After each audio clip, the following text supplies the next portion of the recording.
আল্লাহ পাক বলেন আমাকেও যদি অস্বীকার করতে পারো, এক শ্রেণী মানুষ করতেছে না আল্লাহকে অস্বীকার, এই অস্বীকারীর সংখ্যা বেশি না আল্লাহকে স্বীকার করনেওয়ালার সংখ্যা বেশি?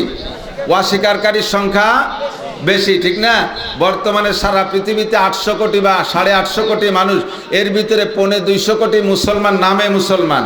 ওই সেই নামে মুসলমানের মধ্যে 250 কোটি যে মুসলমান, ওর মধ্যে তসলিমা নাসরিন নামও মুসলমান, ওর মধ্যে সালমান রুশদির নামও মুসলমান, ওর মধ্যে কবির চৌধুরীর নামও মুসলমান।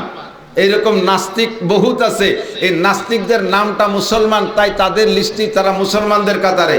হাজার হাজার লক্ষ লক্ষ আছে নামে মুসলমান, মূলত আল্লাহকে বিশ্বাস করেন, ওরা নাস্তিক, এমন আছে না নাই?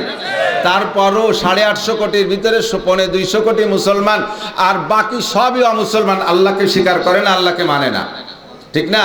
আল্লাহ বলেন তোমরা আমাকে না মানলে না মানতে পারো, তোমরা কিয়ামত বিশ্বাস না করলে না করতে পারো, হাসর হবে না মানলে না মানতে পারো, পুলসিরাত আছে না মানলে না মানতে পারো, জান্নাত আছে জাহান্নাম আছে না মানলে না মানতে পারো, ওরে কিরামান কাতিবিন মুনকার নাকির আছে বিশ্বাস না করলে না করতে পারো।